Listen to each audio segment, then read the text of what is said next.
Good morning and welcome to Amanda's Cooking Buzz. Well, I don't know about you, but through the week I try and eat as healthy as possible. But when the weekend comes around, and Sunday morning, French toast is my preferred breakfast. So, what do I do with French toast? Well, it's pretty easy, but when you're cooking, you've got to put some passion into it. So when you're making even the simplest of dishes like French toast, there's a right way and there's a wrong way. And trust me, I have been to places and I don't know, they somehow stuff it up. But anyway, let's give it a go and I'll show you the right way to do it. Well, the right way for me anyway.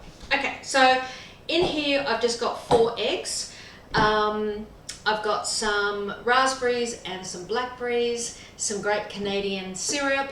I've got the bread that I'm using today is actually, I thought I'd give it a go, just some Japanese bread that I got down at a Japanese market the other day. But you can use any type of bread that you like. Your favorite bread, use that.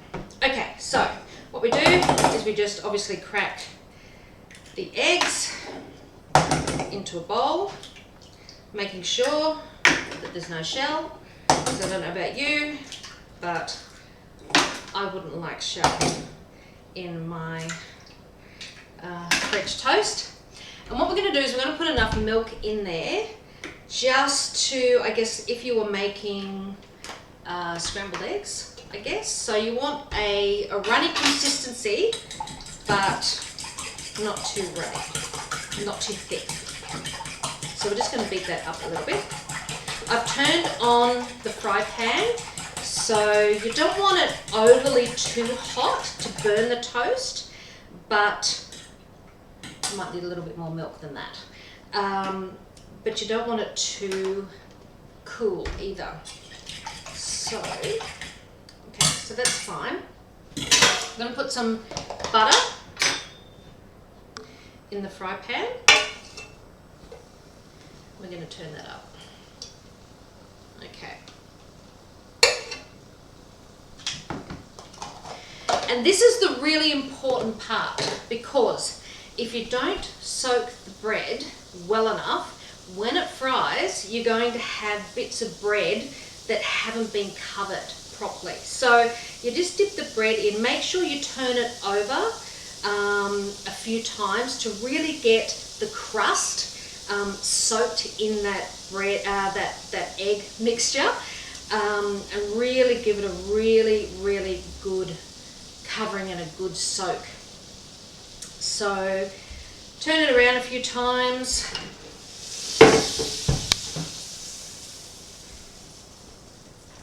And then we're going to put that in. We'll do the other piece.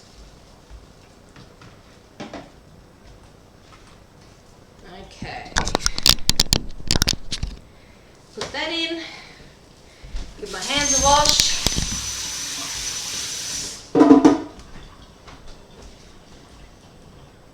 Okay. Doesn't take long to cook, but what you want is you want a really nice golden crispy coating on that outside edge. So we'll just, and you can adjust the heat as you go along.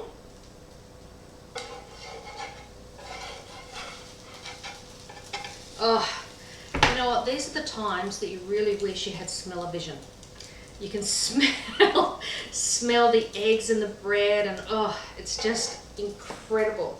You just lift it up just to check underneath. You know, I remember the times that I used to make French toast for family and friends when they used to stay over, and everyone loved it. Okay, so we're just going to flip those.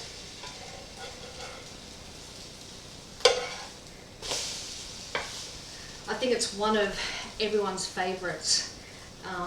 You know, you can either have, you know, golden syrup with it. I know I had a friend that loved tomato sauce with it. But I don't know. I love the old classic of golden syrup or maple syrup with it. if you want to be a little bit more creative, like my son, he loves his with a big fat dollop of ice cream on it, even for breakfast.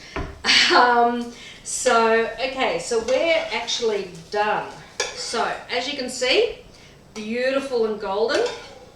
We'll just turn that down and just put that on the plate like that. As you can see, it's beautiful and golden on the outside, but it's really soft and gooey, which is exactly the way you like it. So what we'll do is, I've got a little bit of the cinnamon sugar that in the previous video I showed you how to make. So we're just going to sprinkle a little bit of that on there, just for a little bit of taste. We've got the raspberries and the blackberries, so we're going to put some of those on there to counteract the sweetness of the cinnamon sugar. You can put on as many or as little as you like, but I love raspberries and blackberries, so I'm happy to put on, you know, half a punnet of them. And then of course you've got your drizzle of your Canadian maple syrup, and of course you can put on as much or as little as you want. So just a nice drizzle of that on the toast. And look, there are other variations you can do. You can sprinkle some icing sugar on there if you like.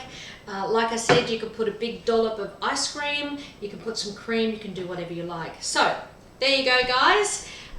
You've got beautiful fruit on there, you've got your raspberries and your blackberries, and you've got the most amazing French toast that you will ever eat in your life. But make sure that when you make it with passion, and you take your time in how you actually soak that egg mixture into your bread.